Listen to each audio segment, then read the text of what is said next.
Welcome, friends of the Crawford Art Gallery, and we're standing outside the magnificent gallery itself, and I am delighted, so delighted actually, to be here today with Paul Connell. Welcome, Paul, all the way down from Tullamore today. Yeah, I've brought my students from Tullamore College, fifth year visual studies class down from County Offaly to see the Crawford. I think all of their first time in a major art gallery, which is an amazing experience for them. So thank you again for having us. Not at all. It was lovely to just slip in behind them and to hear the wow, in the minute they saw the actual Canovas, which have a very dear place in your heart. Do you want to tell us a little bit about what the Canovas mean to you? Absolutely. So I suppose my experience with drawing has an origin in the Canovacast gallery space. I mean, when I was 10, when I was 12, when I was 14, all the way up like through my adult life, I spent most everything I've learned about drawing came from that room, came from those sculptures, and it's something I bring into my teaching practice as well. I want everything that they learn about drawing to have a link to those sculptures. There's a heritage in it already. They mean an awful lot to me. They mean everything to all artists, I think, that come in contact with them, and I can already tell they're going to inspire my kids. They're going to inspire next generation of students. Yeah. You had mentioned previously that when you came in doing some voluntary work, when I think you were about 16, that there was an artist in residence here at the time, and that he said something that you carried with you through your life and which you now give on to your students, which was that the Canovas make the perfect model. Yeah, so when I was in transition year in school, I went on my work experience in the Crawford Gallery, and there was an artist named Blaise Smith. He's a painter from Kilkenny, and his advice is a master portrait painter, and some of his advice was that the Canovacast would be the best models you could ever hope to achieve. Their expression is endless, their dynamic poses, and they never move, and they're always there. And the lighting is beautiful in there, and I think that just that week spent with Blaise in the room in the sculpture gallery, where he was also displaying some of his own paintings, it changed the way I approach drawing. It changed the way I look at 3D space and 2D space, and it's definitely stuck with me. It's the kind of thing that, again, a lesson that I'll pass down for forever, I think. And that 3D and 2D, I'm remembering, friends, that you've actually, even though you hadn't met Paul in person, you had seen Paul's work in our video that Paul created, which had your 2D drawings but in a 3D dimensional space with the sculptures behind them. I'm going to put that link back on and share that video again, so you'll get that again. And it was as beautiful to watch it again today as it was when you sent it the first time round. Your narrative and your use of language, that's something I think, just how you tell story through your work. You've had favourite materials as well, like blackboard, chalk, charcoal. Where did that come from? Ironically, I think some of it also originates in the Crawford. Because when I was in college, in the Crawford College of Art and Design, which is now MTU, they had this relic from the gallery from years ago. It was this old blackboard that I believe has a legacy where Joseph Beuys drew on it. Sometime in the 80s he came by and did one of his lecture performances, and it was used for lecturing, and it's just been gathering dust since. And then the head of department in Crawford just kind of let me steal it for a little while, and I started drawing using chalk, charcoal, and there's this legacy, I think, behind the blackboard, both education legacy, drawing, this tangible or ephemeral kind of dust that it creates, changes the temporary nature of the artwork. There's a kinetic feel to it. It definitely started with that experiment in college, I suppose. And it's something that I bring into school even still. Like, I'm drawing with chalk and charcoal up on whiteboards and up on the walls and things. And you're right, I think it is important for storytelling. I think it has this animation, or this latent animated quality, where, the act of drawing and then what happens to the drawing afterwards, that there's a sequence that's important in the work. I've even been looking at it. It's probably one of the most rudimentary forms from a very small age. Children are given chalks, and it's on pavements. And I'm reading a book at the moment, still reading the book. It's going to take me quite a while to get through it. It's Frida Kahlo's biography. And it's talking about, at this part, she's after meeting her frog prince, Diego Rivera, and how as a child of the age of about 3, he literally covered all of the walls in chalk. And his father decided to just put chalkboards all over the room from there on in. So that's always something that's really been there, and that it's great to see it, that you've dusted it off and brought it back. Tell me about your students' reactions today and about how they found for them coming into the gallery for the first time. Sure. So I think they were quite breathtaken away by just the sheer scale. They knew they were coming to see Rembrandt in print. They knew they were coming to see Remains by Brian Maguire. I don't think, and I told them that there was other spaces, but I don't think they fully comprehended that, quite how large it is, quite the variety of work, the fact that there's stained glass on display, the fact that there's ceramics on display, as well as the Canovas casts and the other sculptures by the Irish artists and everything else, things from the Gibson bequest.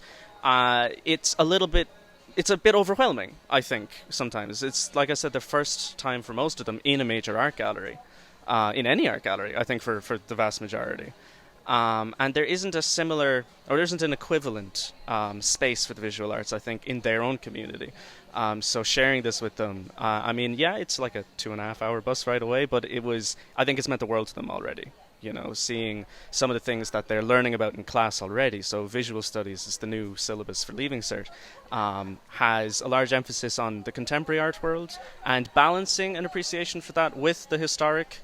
So seeing both Rembrandt, which is someone they're studying right now in class, and in collision, I suppose, with a legacy of Irish art like Harry Clarke or Mott Cotter or John Hogan or someone, and then with living artists, practicing artists like Brian Maguire and many others, Fiona Kelly, and so on. It's endless. There's just so much down here that I think has really blown their minds.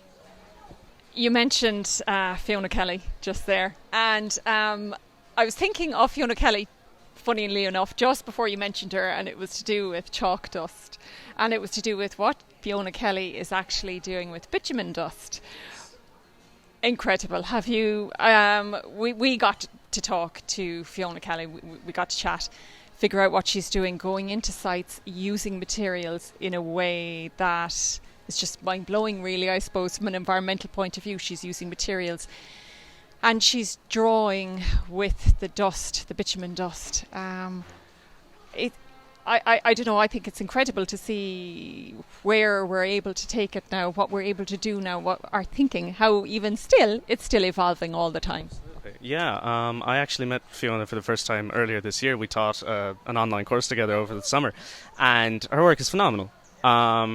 And what I find amazing, especially for the kids, I've been using some of Fiona's prints as examples for relief printmaking. That will be, a complement to the Rembrandt studies with etching and other print processes. I had never made the connection about the dust, actually. The kind of debris and things left over from these salvaged or scavenged construction sites and all these other things. It reminds me of asbestos and, the wreckage of, I suppose, the modern age. And I think there's a certain quality in working with that kind of it is tangible, but it's also ephemeral. It's so easily disintegrated in your hands or in the air, and that kind of, I think, captures actually an awful lot to say about art in Ireland today. But that's an interesting thing. I never really thought of that comparison between chalk and charcoal, and then the more sculptural equivalent like sand or dust or that debris type of material. And the other connection that I was just thinking of there, before the wasp gets you, is the memory, because the memory connected with the dust. But I heard you say about the memory connected with casts, and that that connection between the material that has gone before and the material that's still remaining, and the personal memory attached to something like the Canova casts as well. Yeah, I suppose for me, casts are like 3D shadows, or they're literal memories encased in lime and plaster. And the idea of maybe what they'll disintegrate into eventually is actually quite interesting now. This idea of, because it is essentially dust, plaster. It's coagulated dust, or dust that oscillates into a 3D form. Connecting that with the tradition of, the kind of breadcrumb trail that you can follow for the Canova cast, where they began in the Vatican, and how the hell they ended up here. There is a latent memory, or this kind of a fossilized history in those things that is certainly relevant in my own practice, I think, and also in Fiona Kelly's. That I think, now that I've put them all together, fits in a very nice circle. It is absolutely amazing circle. I also want to just give because you've mentioned it, I think it's really important to say what a fantastic job Learn and Explore have done in putting tools together especially for students like from Tullamore who don't have the amazing facility we have here in Cork City. You've mentioned previously the bonus of the online virtual gallery space and the packs that they put together for the Leaving Cert syllabus. Can you see the benefit for your students now, even at the moment? Yeah, last year when we were teaching online, using the VR tour was irreplaceable, really. It was able to not just remove them from the classroom context and from the textbook context, but bring them into the gallery context in the way that it should be viewed, I think, even in a safe way, in a remote way, and actually quite a convenient way. Like we could do it from anywhere in the world. But it's a hard thing to substitute for the real life visit. I think particularly the resources that the Crawford has prepared for visual studies, which is the new syllabus. It's replacing art history and appreciation, and it's much more emphasized on the contemporary practice and art as a social commentary, art in the environment, and how these things brings the study of art history into the 21st century for 21st century students. So the Remains exhibition with Brian Maguire is politically charged. It's technically very advanced. So there's this, and it's contemporary Irish work, which is amazing for representation. It's amazing to see for the kids especially that there's a genuine opportunity for success in the art world for them in Ireland. That I think is something that even a virtual reality tour at the Canova cast that won't achieve in the same way. So I do think a lot of the Learn and Explore resources that they've put together are going to make an enormous difference, I think. Thank you for giving us your time today. I am going to put back on your video. I am hoping that we can create a little video with some of your students' drawings from what they've done today, and I will put that back out to you, friends, as well as some more information about your own work and what you're at the moment, because I didn't get a chance to talk to you about that. I know that you are super excited to get back inside, because he just happened to mention that this will be his own first experience of seeing a Rembrandt with your own eyes in person. So thank you so much. We are delighted that you brought your students down today. We're delighted that they're going home enriched by their experience in the Crawford, which is so dear to you and to us here at the Friends. Paul Connell, thank you, Paul O'Connell. Gurmila Mahagad. Fuck the road.